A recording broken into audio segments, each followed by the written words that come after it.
um, uh, sort out my technical issues to deliver this session. I am delivering from home, just to let you know. I do have unwell children around me. So if you hear coughs and everything, please be patient. That is just part of parenting, as some would know. My name is Dwayne Everett-Smith. I work for the Tasmanian Aboriginal Centre as the Cultural Unit Coordinator. I deliver our cultural competency training and our cultural proficient on our cultural proficient pathway. I've been doing this role, I've been delivering levels of cultural awareness training since I was about 18, 19 years of age, but I've probably taken it more seriously in the last 5, 6 years, where I've really found a burning passion for closing the gap of understanding between Aboriginal and non-Aboriginal people. And that passion comes from my grandmother, Bev Smith, who married my grandfather, Stan Smith, who's the great-grandchild of Fanny Cochrane Smith. And she's a non-Aboriginal woman who immersed ourselves in our family, had Aboriginal children, immersed herself in Aboriginal culture and our understanding of our history and our family tree. And she passed that knowledge onto our community to be strong, resilient, proud Aboriginal people. So one of the things that makes me very passionate is that I've seen firsthand when non-Aboriginal people work with Aboriginal people, how important it is and how much of a role that non-Aboriginal people play in maintaining and keeping culture alive for us as Aboriginal people. Traditionally, I'm from the north east coast of Lutruwita, Tasmania, and I'm both a descendant of Manalagenna and Tanganutra, Manalagenna being in the top left-hand corner and Tanganutra being in the bottom right-hand corner. And they're both traditionally from the northeast of Lutruwita, Tasmania. So that's my traditional country before British colonisation invasion. And the lady there, Fanny Cochrane Smith, with all the necklaces in the middle there, is Fanny Cochrane Smith, and she's the daughter of Tanganutra. And although she went to live in the southeast and married William Smith and had 11 children and lived in the Nichols Rivulet area, Fanny is from the northeast nation of Lutruwita, Tasmania as well. And down the bottom there is her family with all her children and her grandchildren down in the Nichols Rivulet area. And my great-grandfather, Poppy Tom, who's the father of my grandfather, along with his children, were phenomenal woodmill workers, boutique woodmill workers in the Nichols Rivulet area. So they worked very hard all their life down there, especially my grandfather raising 8 children. So that's why he didn't have time to learn culture and the family history, and that's why my grandmother did it. She knew how important that knowledge was to share to our family. Now, we usually begin with a welcome to story, or welcome to country is quite the most common terminology. But I find it hard to do welcome to countries because we can't welcome people who are already here. And I struggle with that notion that it's gone from a cultural, traditional custom to become a very Western way of doing things, and can be in somewhat a tokenistic way to acknowledge Aboriginal people, especially when the system itself is embedded in racism, discrimination to exclude Aboriginal people completely from their traditional lands, their homes, and the story. And so it's hard to welcome people to something that, one, they already live, work, and play here, but also welcome them to something where there's not full understanding of Aboriginal culture and history. So I prefer to call it either a welcome to story, so welcome to our stories as Aboriginal people, welcome to truth-telling, and more importantly, welcome to truth acceptance. And these are all very empowering things. They're not something that are designed to take away, but are there to embed and gift you with a culture and an understanding that just builds connection. And that's the aim. It's always the aim of Aboriginal people, is not to remove, but to build on, to scaffold, and to gift you with understanding so you can better understand us. But that system, as we know as Aboriginal people, is highly racist, and it's mostly hidden, and a lot of people are not wary of it or don't understand it, or And even because they don't see it, don't believe it actually exists.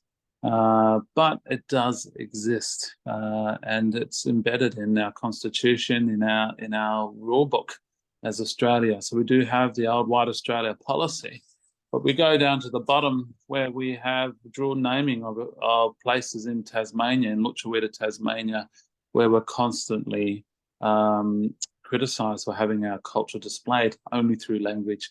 And this is a very good example where we dual named the Great Lakes to Yingana, and somebody came along, scrubbed it out and wrote no boong words allowed or something like that. But in the meantime, they're completely speaking language the whole time with Watamana and Miena. It's quite funny that they've only noticed Yingana as the Aboriginal word, but we are speaking Aboriginal language already, and we don't know it most of the time. So again, welcome to story, welcome to truth telling, welcome to truth acceptance is for me the best thing. But I'd like to highlight quickly that welcome to countries and acknowledgements are not something that are a new thing. There's this common criticism we get, why do we do it? And we've all heard the most recent one with Sam Newman around booing and ignoring welcome to countries because he sees them as inconsistent and divisive, and you know, he's criticising the fact that Aboriginal people get paid for it to do it. But yet we don't criticise people singing the national anthem, getting up and standing for the national anthem, and the singers who get paid to sing the national anthem. And so it's a phenomenal criticism and full of hypocrisy that we constantly face around this welcome to country. And, you know, Western culture, it owns the government, it owns the legal system, owns the health system, owns the education system. Yet if we're giving 30 seconds to a minute at the beginning of a football game, apparently that is favouring privilege to one race, which is quite an interesting, highly hypocritical kind of statement. So what I'm wanting to highlight here is that the cultural significance of welcome to countries and acknowledgements, that they actually existed prior to the impacts of British colonisation and invasion. And so if you look at the map that's on the screen, they are our traditional nations that existed prior to British colonisation invasion. And so we had our 9 nations, and within those nations we had clans, and then within those clans we had family groups. And what's really important is that a family group is a makeup of your immediate family, so mum, dad, nan, pop, aunties and uncles, siblings and cousins. However, culturally, what Western culture considers your cousins, they're actually our siblings. What Western culture would consider your aunties and uncles, they're actually our mums and dads. So we have a more communal way in raising our children, that it's a more of a communal effort. It's not up to 1 or 2 people. It takes a community to raise children. And so our family dynamic and governance structure is quite different to Western culture. It sounds small, but it is profound in the way that we work with each other. And one place that you see this evident is in a health setting, and especially in hospital when one of our fellows have passed away. Hospitals usually have strict rules around what type of family can exist. And from the Western lens, they'll let the immediate family in, being either the mum, dad, or siblings. But they don't let the aunties and uncles in, the cousin in. But however, that is part of our immediate family. So that's where the dynamic can be seen as quite different, especially in that health setting. So a family group, think of family group as local council. Culturally, they play the same role as local council does in Western culture. And then within our family groups, then we have clans. And so all those red dots that you see on the left-hand side on that map are the clans. Those are our traditional clans. And as you can see, there are many of them, but that's not all of them. That's what we know of today as palawa people. And so a clan is a makeup of multiple family groups. And so within one clan would sit between 5 to 15 family groups, which would make a whole clan. And then, as you can see by the different colours, we have the Northwest, North, Big River, Ben Lomond, Oyster Cove. They're all our 9 nations, and a nation is a makeup of multiple clans. So think of clans as state government and our nations as federal government. So we had 9 nations, we had clans, we had family groups. We then had many different languages. We spoke up to 16. As a minimum, we spoke up to 16 unique, distinct languages, as French is the Dutch and Dutch is the German. And then we spoke different dialects of those languages, well, actually up to a minimum of 43 different dialects of those languages, depending on the clan and the family groups in which you come from.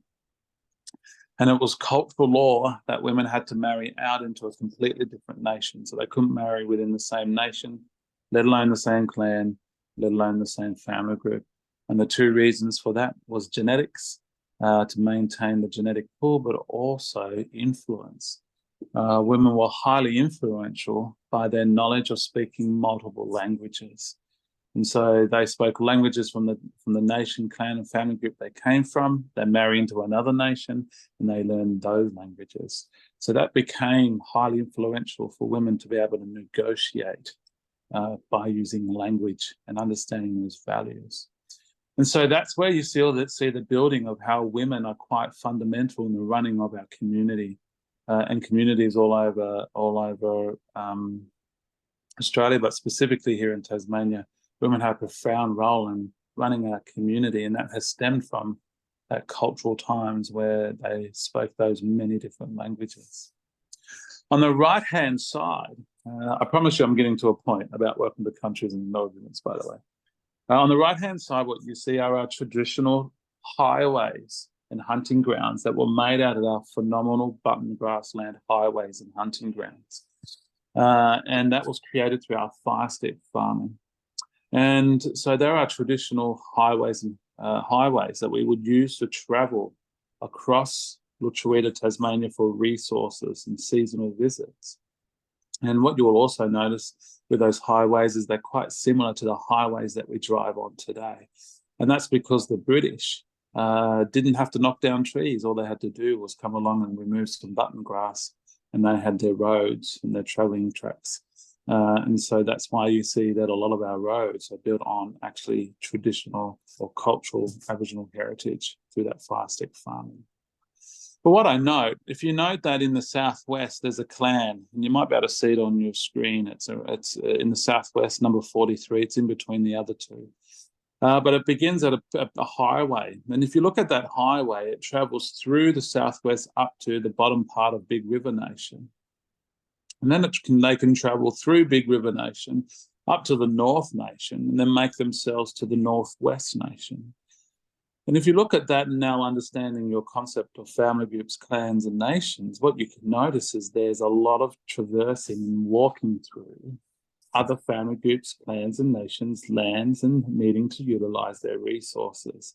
But to do that, culturally, you had to be welcomed onto those lands and welcome to the usage of those resources with rules and boundaries set. And when that welcome was provided, you had to provide an acknowledgement in return to say that you receive those rules, you respect those rules, and that you abide by them.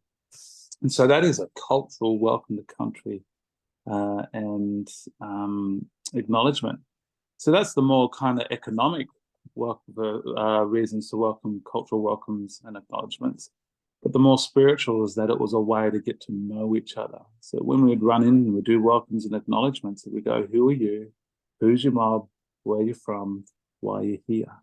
And so that's how we got to know. It's like the blackfella telephone, really, a cultural mobile phone. It told us who everybody was. And that's the way we shared. So that's a really important part of the understanding cultural welcomes, etc. All right, so I'll move on. And so I want to do a quick icebreaker, and what I'll do is I'll get you to comment in the comments section. I think that's allowed. Lauren, correct me if I'm wrong. But I want you, everything to do with interacting with Aboriginal people is actually terminology. And a lot of our issues that are created because there's a difference in cultural values and beliefs, therefore there's a difference in how terminology is interpreted. And that is a key difference, that most people believe that Aboriginal culture is the same as Australian culture, but it is not. We have Australian culture, and then we have Aboriginal culture, and then we do have different many fragments and of that Aboriginal culture as well. So terminology is another thing that clearly highlights that difference in cultures. So let's do a quick icebreaker, and that icebreaker is one truth, two lie. And out of these three statements, one of them is the truth and two of them are a lie. And so what I want you to do is comment in the comment section which statement you think is correct. So in Lutruwita, Tasmania, do you refer to the community as Aboriginal, Indigenous, or First Custodians, Nations, People? So in Lutruwita, Tasmania, do you refer to the community as Aboriginal, Indigenous, or First Custodians, Nations, People? So what I'll do is I'll get you to write what you think is the correct answer in the comments section. We have a few coming into the chat. Dwayne, are you able to see them? Yep, I can see those. Great.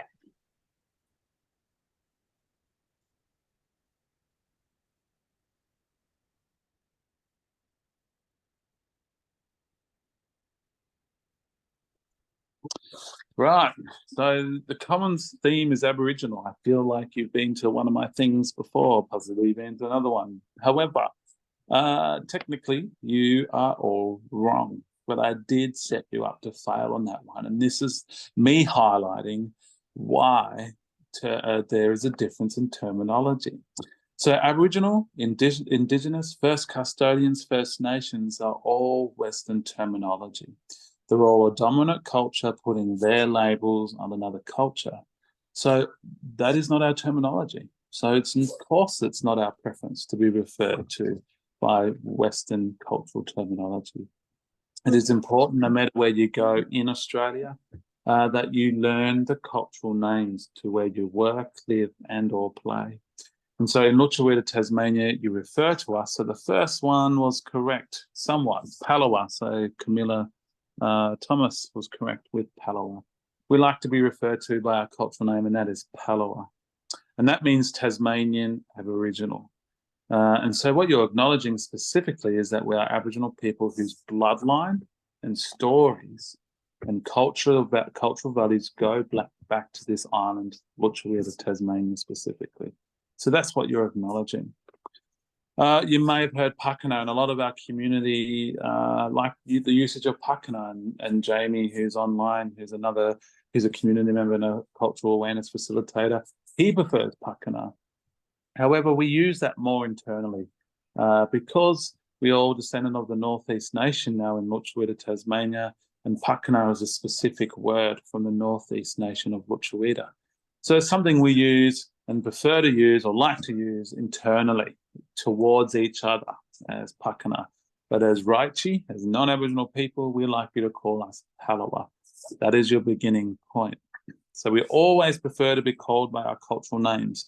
Some Aboriginal people will go one step further where they would like you to call them by one of our traditional clan names from the Northeast Nation, one of them being Travelway. They may prefer you to call them by that. And that is no problem. But start with palawa and be prepared that Aboriginal people might want you to be more specific by going to that clan name. Or it might be, in Jamie's case, he'll say, look, call me Pakana. That's okay to call me Pakana. So start with palawa and you'll be corrected if that Aboriginal person wants you to call them by something slightly different. So that's for you to note and understand. And that is the same though, where you go in Australia, that all Aboriginal communities around Australia would prefer you to call them by their cultural names. Now, you do work within that Western system and that bureaucratic system that pushes that terminology down. So you do have to use that terminology. And in that case, most of you are correct.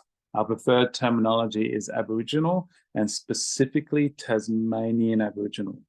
Now, it is the next best thing to calling us palawa or Pakana. So, and when you say Tasmanian Aboriginal, you're specifically saying you are an Aboriginal person with the bloodline, stories, and the cultural values of this island, Lutruwita, Tasmania. That's what you're saying.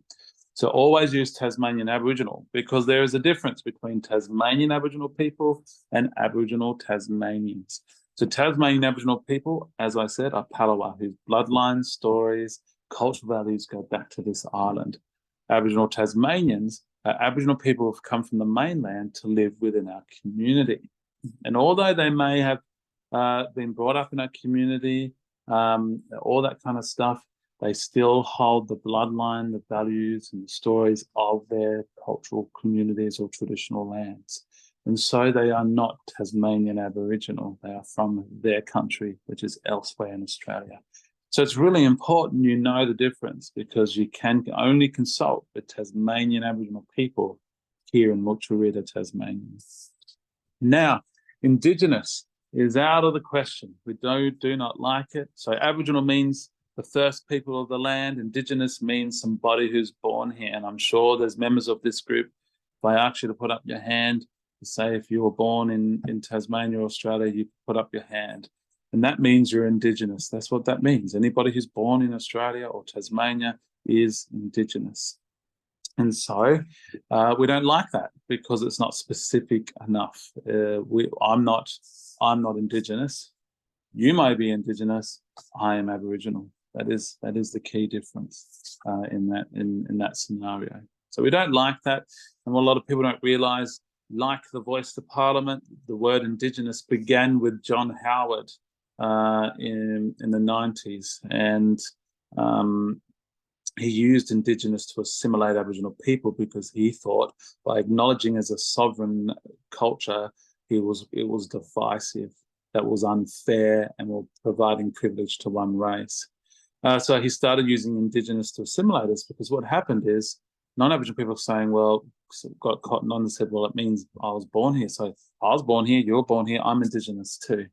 So that's how we use terminology to assimilate Aboriginal people. So really, really important that we understand the historical context of terminology, why it was used, when it was used, and who used it. Now, First Custodians is our preference over First Nations, because First Custodians means land owns us.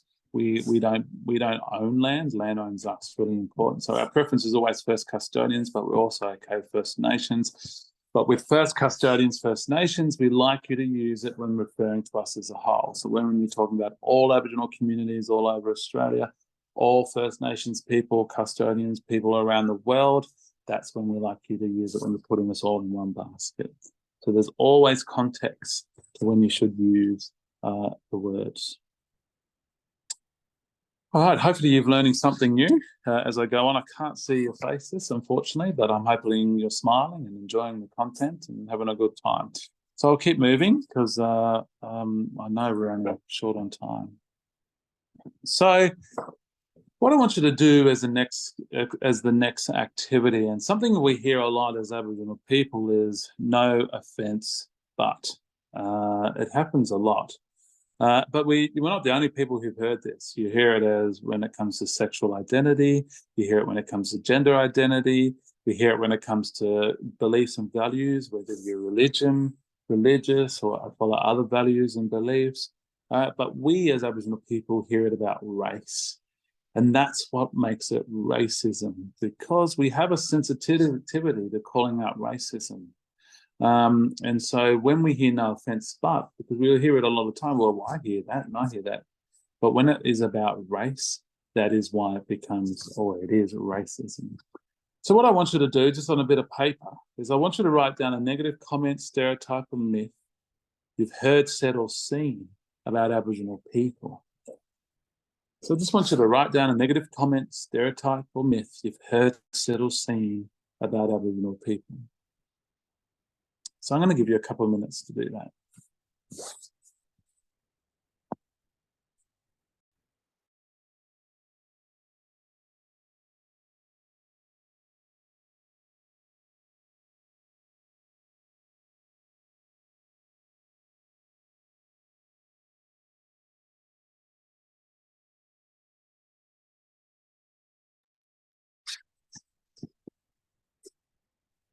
And so some of the things we've heard as Aboriginal people, no offence, but you can't be Aboriginal because you don't have dark skin. No offence, but why is it offensive to call an Aboriginal person a gorilla? No offence, but you're blue-eyed, blonde hair, so you're not a real Aboriginal. No offence, but you get free houses, free cars, free everything. What are you complaining about? What one I heard recently, no offense, but is your son an albino Aboriginal? Because he's lighter skinned, blue-eyed.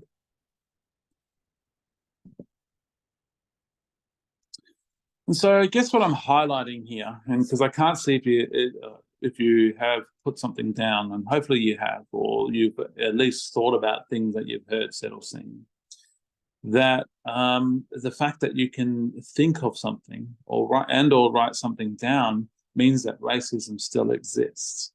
The fact that you can repeat it, even though you might have said it or you don't believe it, it's the fact that you can think it, you know it's there, and you write it down, and all those kind of things means racism still exists. And we still have to deal with that scenario. So something to think about as non-Aboriginal people. There is a sensitivity to the fact that we may ignorantly even say something racist, because a lot of racism is born from ignorance. A lot of it is deliberate. But the key point is that when you've acknowledged that, and that is part of truth acceptance, you acknowledge, and that is far more profound in providing a better way forward than just ignoring it. So we have to acknowledge that racism still exists in Australia and exists quite strongly towards Aboriginal people. And I think the voice and the change in the Constitution has made that very clear in recent times.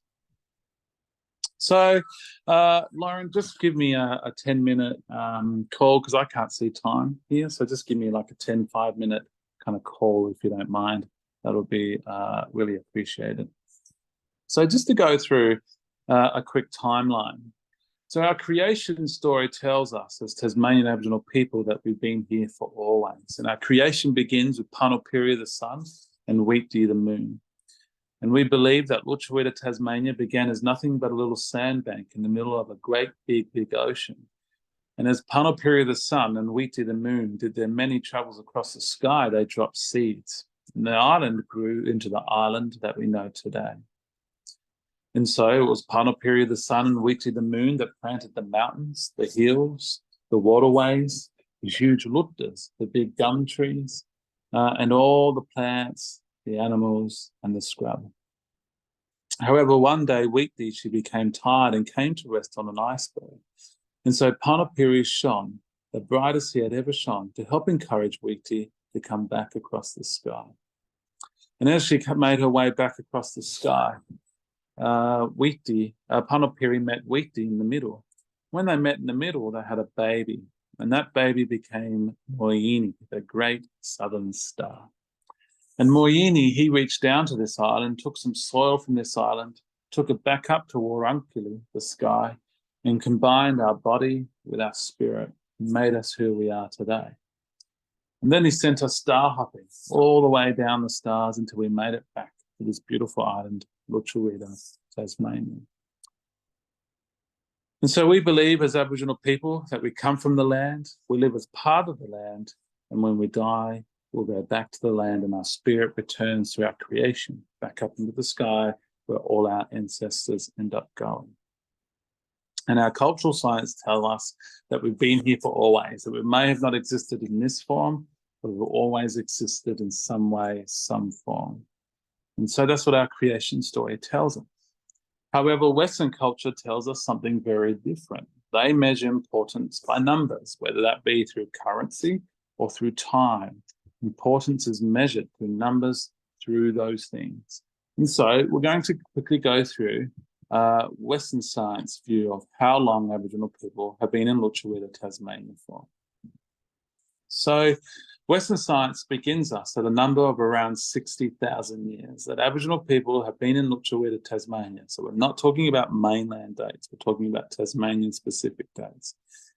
And they identified that Aboriginal people have been in Tasmania for 60,000 years. So just put that into context just a little bit, that is a long time. And they were able to date us back to that number or that time through our fire stick farming or our cultural burns. Now, a cultural burn is a core density burn of country. It's a fire that creates little to no heat. And its purpose is to burn really slow and really soft across the top layer of country. And what it does is it gets rid of that top layer of scrub. So your bracken fern, your twigs, your barks, your gum leaves, it gets rid of that top layer of scrub without killing the nutrition in the soil. And so what happens now that soil is cleared, Punal of sun and Mungalina rain have direct access to that soil, to those seeds in the soil. Those seeds pop, grow, and they grow food for us and the animals in abundance. But in the process of doing these cultural burns, we created phenomenal button grassland highways and hunting grounds, which is the image that you see in front of me. And these button grassland highways and hunting grounds not only created easy pathways in traveling across country from one end of Lutcherita to the other, it also is our version of a supermarket. And so these button grasses brought the wallabies, brought the kangaroos, brought the birds, etc. So as we traveled country, we had phenomenal access to food as we did it. So it was really good for the ecosystem, but really practical for hunting and gathering food as well. And so these phenomenal button grassland highways and hunting grounds were huge. And they pushed out gum forest, they pushed out the wet forest, and they were phenomenal in how we managed the ecosystem. Biostic farming is another reason why we have a phenomenal World Heritage Area as well. So something for you to consider when you walk across country and immerse yourselves in our environment. So Western science tells us we've been here for 60,000 years, and that testing was done in the northeast of Lutcherita, Tasmania. So we get to the next date, and the next number of the timeline at 47,500, or around that 47,000 mark. And Western science says, as another number, we've been in the south east of Lutcherita, Tasmania for 47,000 years. And how they were able to date that number was through our stone tools. And so our older stone tools are 60,000 years of age, and they were found at Kudalina or Brighton when building the Brighton bypass. And so that highway and that bypass actually has disturbed 47,500-year-old stone tools. And as the community, we fought the government, even in the planning phase, to say, hey, you're going to have impact on a really cultural significant site. Relocate the highway 30, 40 metres the other way, you'll still have impacts on Aboriginal heritage, but you'll be able to protect the bulk of it. However, in the planning stage where they had the capacity to change the plans, they didn't do that. They disturbed those stone tools, and the stone tools that have been dug up on that site are protected according to the government on our behalf in government protection and storage. And so something to consider, that they're willing to destroy 47,500 or disturb 47,500 stone tools, put them in storage, but the best place for those stone tools are back where they came from. What a lot of people don't realise at the same time, we were building the Aboriginal Children's Centre around the same time at Pure Kidna Risdon Cove. And there was a particular site where we wanted to build it, and that was at the top of our property that we own there. It's private property owned by Aboriginal people. And what they wanted to do was build a highway. What we wanted to do was build a school, a creche, an Aboriginal Children's Centre up the top of that hill. When we started building it, they located one nail, a nail that was potentially, not specifically, but potentially connected to one of the British cottages that was built on one of the other sites on this particular land that we have. And so because of that nail, they prevented us from building the Aboriginal Children's Centre, yet they were willing to build over our 47,500-year-old stone tools. So what I'm highlighting there is that obvious systemic racism, that one rule that exists for another does not exist for us as well as Aboriginal people. Why am I highlighting that? Because something I'm hearing a lot with this voice to referendum getting recognised in the Constitution is they don't want to do the voice. Some of the no voters don't want to do the voice because they don't want to see privilege being forward to one race. However, I don't know how they comprehend that when you hear stories like this, that it's to gain us equal rights. It's around the idea and the concept is for equal rights. So I don't understand the argument. But Brighton, 47,500-year-old stone tools, our oldest stone tools found in Tassie, and now 42,000 years older than the Egyptian pyramids. So put that into concept for you, how old those stone tools are compared to what Western culture considers ancient history. Now, between the 10 or the 15 to 40,000 year mark, we have some of our oldest artwork appear. You can't carbon date rock, so it's hard to guess. There's other things that they measure how old some of this artwork is. In the southwest specifically, some of the hand stencils and the artwork we have on the caves down there are so old that the mountains have moved substantially since putting our traditional art there. Sometimes, in some cases, needing Western technology like drones to gain access to that artwork. I think the mountain ranges moves around a centimetre a year. And so that goes to show how old some of that artwork is in that region of Lutruwita, Tasmania, specifically. And so if we go down the track a little bit more and we get to about 18,000 years ago, and so if you look on the left-hand side, what you will see is what Lutruwita, Tasmania looked like for majority of our time here in Tasmania. And so in the middle of Bass Strait, what you had was potentially a big freshwater lake, and around it you have multiple freshwater lakes. So if you compare that to the Great Lakes that we consider now in Lutruwita, Tasmania, these lakes that we had access to in the Bass Strait, those Great Lakes we consider today are nothing in comparison to those lakes we had in the Bass Strait. So if you look on the left-hand side, you'll see that King Island and Flinders Island and Lungtalanana, Clark Island and Trolwana, Cape Barren Island are all hills or possibly mountain ranges in this phenomenal plain that is the Bass Strait. And in the middle of the Bass Strait is all those lakes. And surrounding that lakes are multiple lakes that are bigger than our Great Lakes today. So it goes to show that substantial resource that we had in the Bass Strait. And then I imagine that would be a great meeting point for resources and gathering and trading and all those kind of things. So a lot of ceremonies would have gone and took place, particularly on this huge plain. If you look at the coastline of Lutruwita around 18,000 years ago, you'll also notice that the coastline is further out. So Bruny Island and Maria Island and Freycinet really don't exist because our coastline is much further out. So another thing for you to consider as well, up to 20, possibly 30, possibly more kilometres out. Why I'm highlighting this is one that a lot of our culture as Tasmanian Aboriginal peoples, palawa people, actually sits underwater. In fact, 90% of our culture, I would argue, sits underwater. And so, you know, we talk about ancient cultures, the sunken city in the ocean. Well, our cities, our villages, our homes, our culture is all underwater too. And so a lot of people don't realise why they have to consult with Aboriginal people with building the Bass Link and the Mariners Link and all those kind of things, because Aboriginal culture actually sits underwater as well.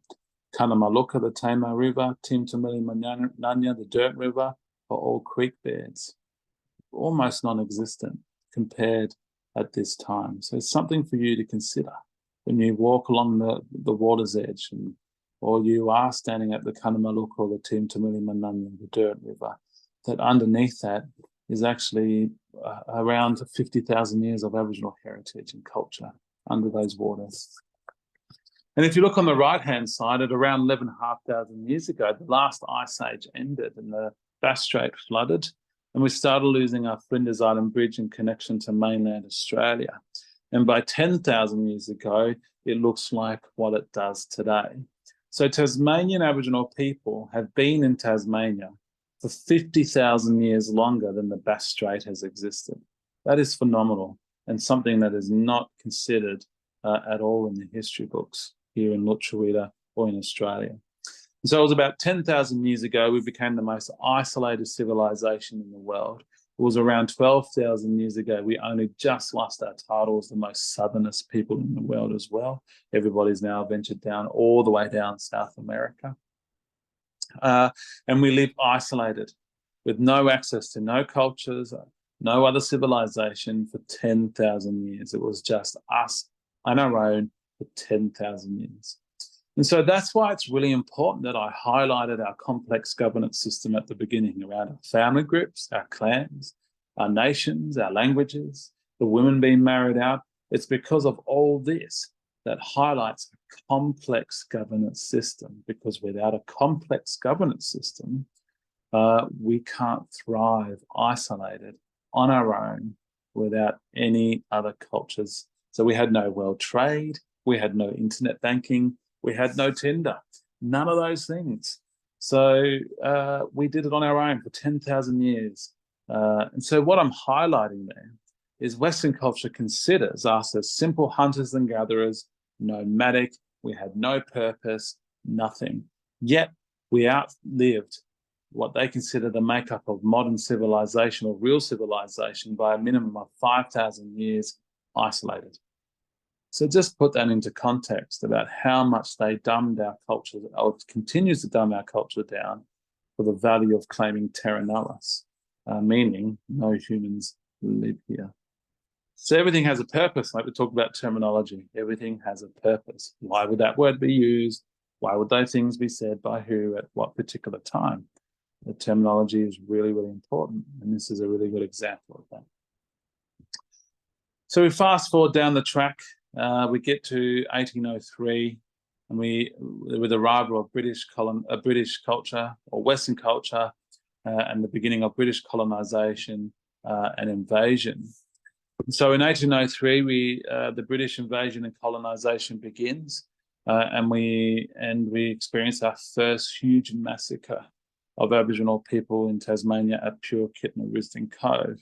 By the way, where that massacre occurred on the lands and across from Risdon Prison on the lands there. So Risdon Prison through to the lands that sit adjacent from it is the massacre site of Aboriginal people. And so in Australia, we're the most incarcerated people in the world. And like America, we're pretty much on par with the most deaths in custody. So we're up there with America, and we go in between being number one and number two.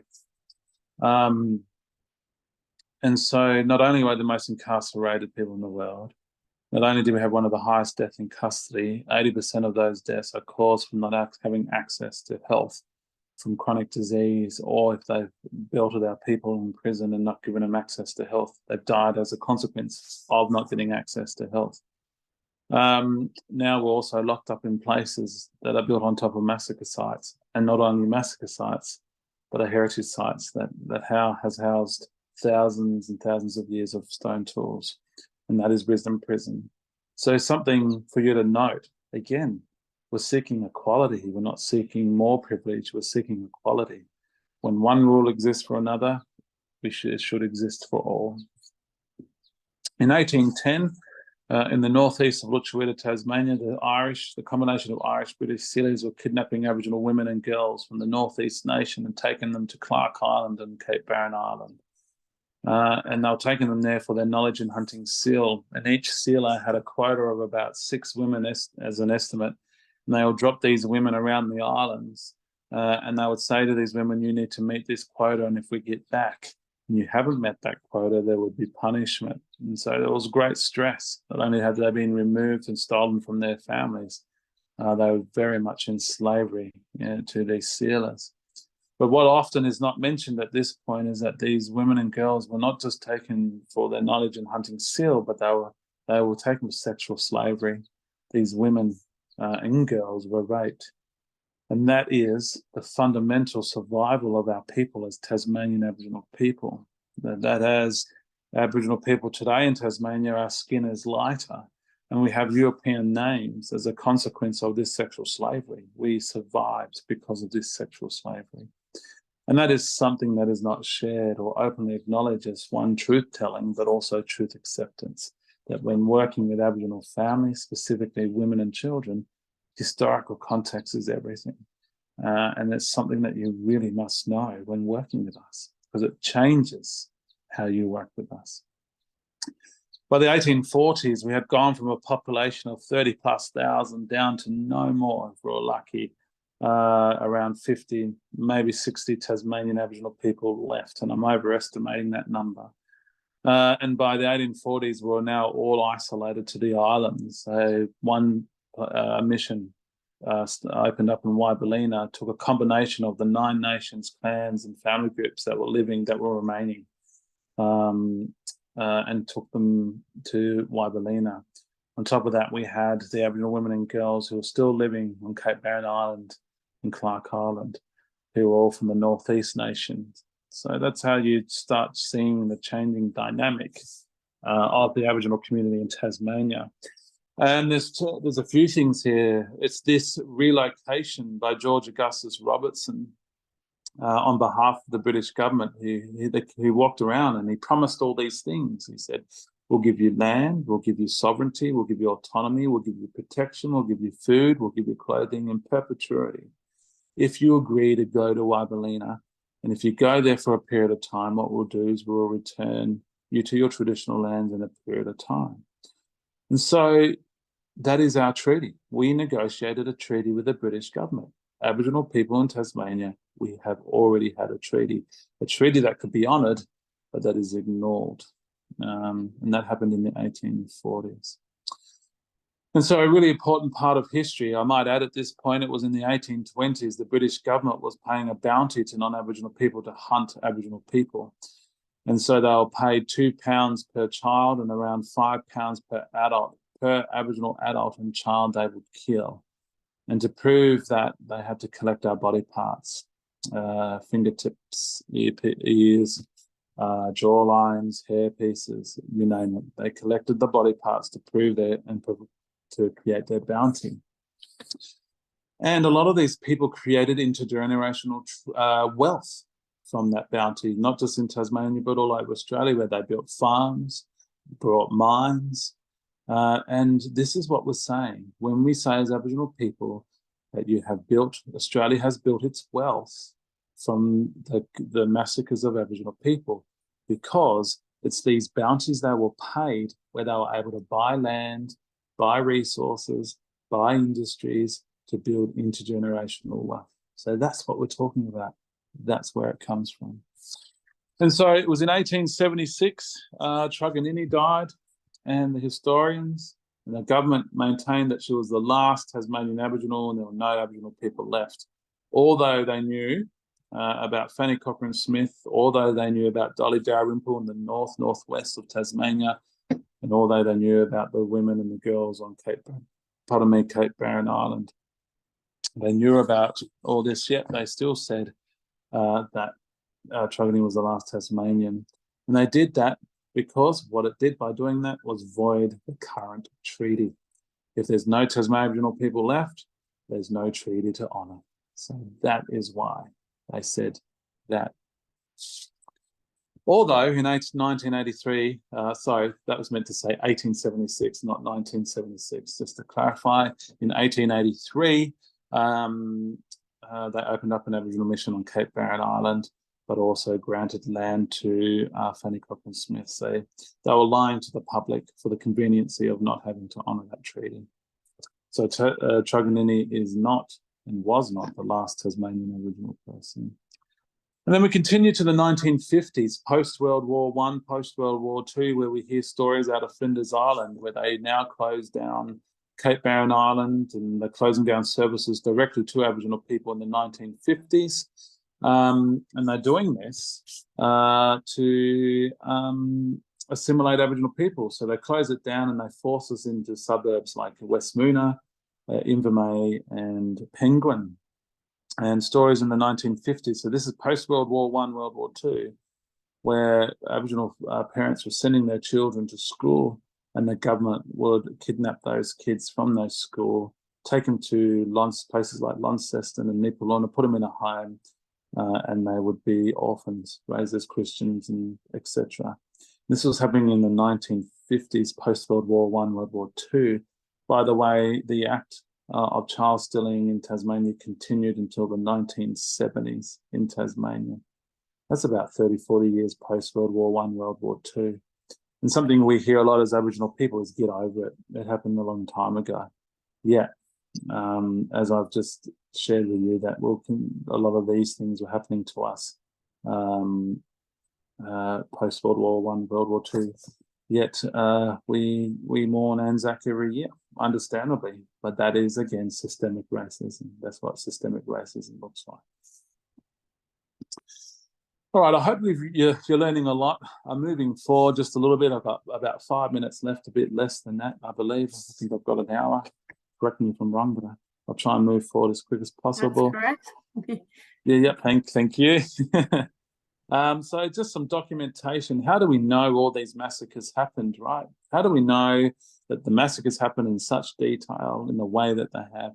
And this is a good example, is that the British government, religious documentation, community documentation in the form of people's journals and diaries recorded massacres in full, right to the point where they would say, we kidnapped them for this, we killed them for this reason, we took their body parts, we claimed this amount of bounty.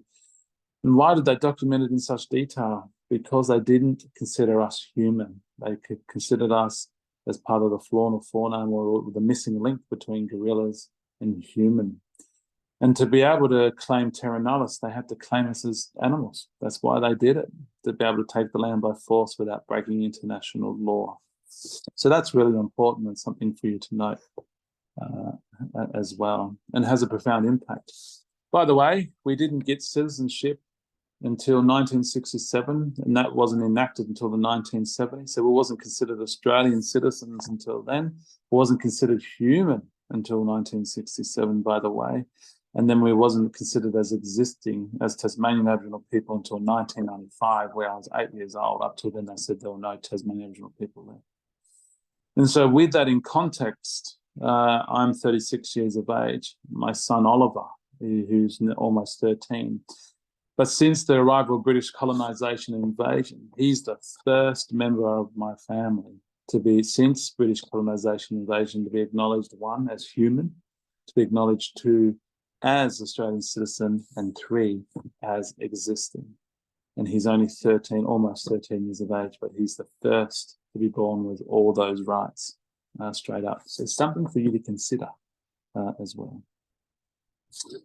All right, I just wanted to share this as a reading because we do talk a lot and hear a lot about George Augustus Robertson, but he's seen as a hero, but we see him as a terrorist, and he was the one that negotiated the treaty originally. And this is why we have speculation around the promises of the voice, because we were one already in Tasmania given a treaty, and that treaty was voided by lies.